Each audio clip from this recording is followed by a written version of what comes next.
मजलिस को हमने अच्छा सपोर्ट महसूस किया। 2019 में हमारे एक उम्मीदवार खालिद गुड्डू साहब को तकरीबन 42-45 हज़ार वोट मिले। शॉर्ट लिस्ट करके साहब को बताया जाएगा, करेंगे इंशाल्लाह। कोई ना कोई मर्द पैदा होगा, ताकतवर इंसान आएगा।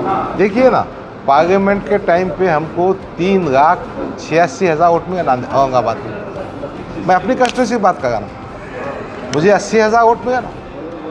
80,000 वोट छोटा नहीं होता। ये भिवंडी में खालिद गुड्डू को 42,000 वोट मिला। ये हमारे नेता का करिश्मा है कि अवैसी साहब का भाषण का जो जन समुदाय होता है वोट में होता, कन्वर्ट होता है। खान, शहीद साहब, ख्वाजा शेख साहब, फरीदुल्लाह खान साहब, अली शेख, अफसर मोमीन, अबूजर वाला, एजाज शेख साहब के साथ साथ मजलिस के अहम जिम्मेदार मौजूद हैं। देखो भाई, एक बात ये होती है कि हम सबको दावत देते हैं, कौन गढ़ना चाहता है। अब जो गढ़ना चाहता है, 2-4 कैंडिडेट आखिर में शॉर्ट लिस्ट होते हैं। वो शॉर्ट लिस्ट होने के बाद बड़े साहब फाइनल करेंगे। एमआईएम के प्रदेश अध्यक्ष के नेतृत्व में की गई पत्रकार परिषद। तस्वीर भिवंडी के बारादरी होटल की है, जहां आपको बता दें कि एमआईएम के महाराष्ट्र प्रदेश के अध्यक्ष डॉक्टर अब्दुल गफ्फार कादरी के नेतृत्व में एक पत्रकार परिषद का आयोजन किया गया। इस पत्रकार परिषद में आपको बता दें कि आगामी लोकसभा का चुनाव इसका बिगुल बजने वाला है। और इस बीच आपको बता दें कि एमआईएम के माध्यम से पूरे महाराष्ट्र में 5 सीटों पर चुनाव लड़ा जाएगा, इस तरह की जानकारी प्राप्त हुई। विशेष तौर पर आपको बता दें कि ये पूरी तस्वीर भिवंडी के बारादरी होटल की है, जहां आप देख सकते हैं हाल ही में थाने जिला के प्रभारी बनाए गए अकरम खान, उनके साथ में भिवंडी शहर के कार्य अध्यक्ष शादाब उस्मानी और कई अन्य पदाधिकारी इस पत्रकार परिषद में मौजूद थे। विशेष तौर पर आपको बता दें कि गफ्फार कादरी ने आगामी लोकसभा के चुनाव को लेकर किस तरह का नियोजन किया गया है और पार्टी में किस तरह से उम्मीदवारों की मदद की जाएगी, इसको लेकर आपको बता दें कि गफ्फार कादरी पत्रकारों को संबोधित करते हुए दिखाई दिए। साथ ही साथ आपको बता दें कि गत दिनों पहले भाजपा के एक विधायक द्वारा जो गोलीबार की गई थी, उस बात को लेकर भी गफ्फार कादरी ने कहा कि अब बुलडोजर चलाना चाहिए महाराष्ट्र सरकार को। कई अन्य बातों को लेकर और विरोधियों पर निशाना साधते हुए गफ्फार कादरी ने लोकसभा के चुनाव को लेकर पत्रकारों को संबोधित करते हुए क्या कहा, आइए सुनते हैं। इत्तेहादुल मुस्लिमीन एक रजिस्टर्ड पॉलिटिकल पार्टी है।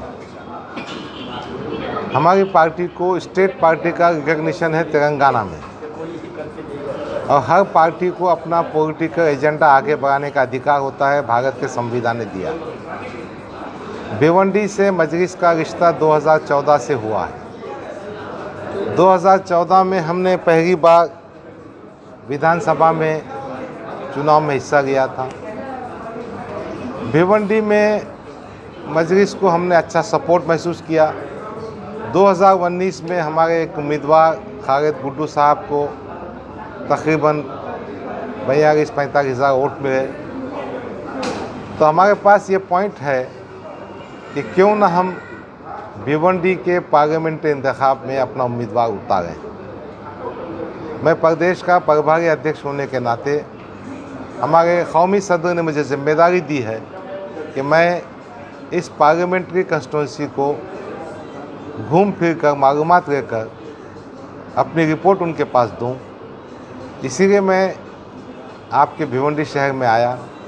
अभी थोड़ी देर में कल्याण वेस्ट में जाऊंगा, एक आध और चक्कर करूंगा, हमारे साथियों से गुफ्तगू करूंगा। हमारे साथ अमूल कामरे साहब हैं, शादाब उस्मानी साहब हैं, हमारे रवीश भाई हैं, दूसरे तमाम साथी हैं, उनसे गुफ्तगू होंगी। फिर उसके बाद पार्टी को तमाम बातों की रिपोर्ट देंगे और बड़े साहब असदुल अवैसी साहब इस बात पर फैसला करेंगे। इसीलिए साहब ने हमारे साथी अकरम खान को इस पार्लियामेंट्री कंस्टिट्यूंसी के कामकाज को समझने के लिए एक प्रभारी इंचार्ज बनाया है। इसीलिए हम आपके बीच में आए हैं। आपकी पार्टी ने लोकसभा इलेक्शन भिवंडी कॉन्स्टिट्यूंसी से लड़ने का मन बना लिया है, या तो फिर अभी आप सर्वे करने के बाद में फिर उसको डिसाइड करेंगे? It will take some time. तो अभी हम मन बनाने की बात नहीं है। हमारे पास फैसला हमारे कायद बैरिस्टर असदुल अवैसी साहब कहते हैं। उसके साथ साथ जो पद अधिकारी है, जो कार्यकर्ता है, उनका भी मनोबल होना चाहिए, और ज़मीनी सतह पर जो सूरत हाल है उसको समझना होगा। यकीनन कुछ ना कुछ अच्छा फैसला होगा। और अगर आप लड़ते हैं लोकसभा इलेक्शन तो उसका चेहरा कौन होगा, मतलब कि कौन कैंडिडेट होगा, तो थोड़ा साफ अगर आपने सोचा होगा ना। देखो भाई, एक बात ये होती है कि हम सबको दावत देते हैं कौन करना चाहता है। अब जो करना चाहता है, 2-4 कैंडिडेट आखिर में शॉर्ट लिस्ट होते हैं, वो शॉर्ट लिस्ट होने के बाद बड़े साहब फाइनल करेंगे।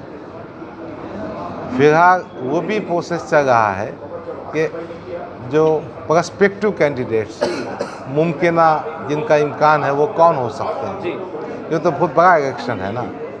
हमारी पार्टी छोटी है, हमारे पास बहुत ज़्यादा कार्यकर्ता नहीं है, ताकतवर कार्यकर्ता सब दूसरी पार्टियों में हैं।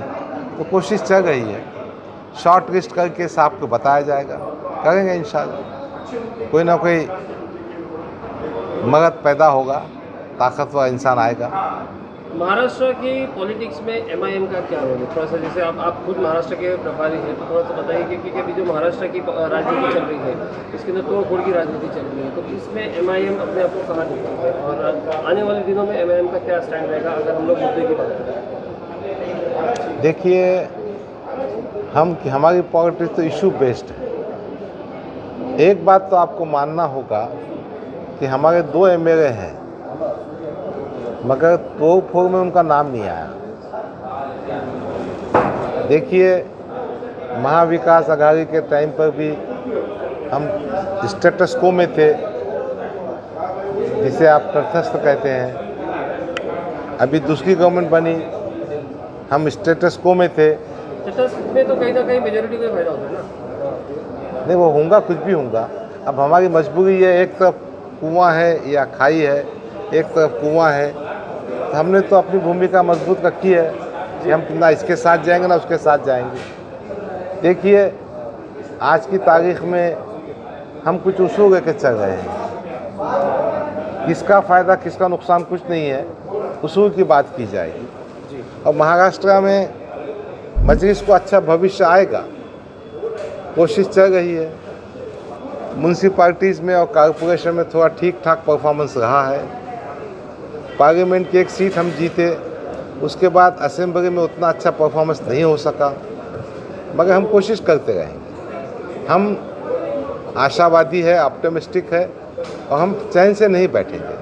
गफर साहब, एक थोड़ा सा सवाल करेंगे कि जब भी ओवैसी साहब की जो सभा होती है, जब भी उनकी रैलियाँ निकलती है, तो हज़ारों की तादाद में और कई कई तो लाखों की तादाद में भीड़ देखी जाती है, लेकिन जब इलेक्शन का समय आता है तो जो भीड़ है वो वोट में कन्वर्ट नहीं हो पाती है, तो उसकी एक बड़ी वजह क्या बताइए? नहीं, अभी तो आपको मानना पड़ेगा, खालिद गुड्डू को जो 42,000 वोट मिले, किसकी वजह से मिले होंगे? हमारी लीडरशिप है। भाई, मुझे 80,000 वोट मिले, 80,000 वोट असेंबली में मिले मुझे। हमारे बाजू की कंस्टिट्यूंसी में 65,000 वोट मिले। ये और बात है कि जीत तक नहीं पहुंच पा रहे हैं हम, वहाँ तक भी पहुँचेंगे। और आप बाज़ मुकामात पर हम वोट में कन्वर्ट नहीं कर सके, ये भी है, कोशिश करेंगे ना। मगर ये बात ब्लैंकेटली सही नहीं है कि अवैसी साहब का भाषण का जो जन समुदाय होता है वोट में होता कन्वर्ट होता है। देखिए ना, पार्लियामेंट के टाइम पे हमको 3,86,000 वोट में औरंगाबाद में, मैं अपनी कंस्टिट्यूंसी की बात कर रहा ना, मुझे 80,000 वोट मिला ना। 80,000 वोट छोटा नहीं होता।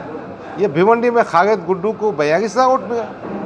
ये हमारे नेता का करिश्मा है, ये पब्लिक उनको वोट देती है। ये और बात है कि जीत में कन्वर्ट होने में थोड़ा पीछे है हम, वो भी करेंगे इंशाल्लाह। ठीक।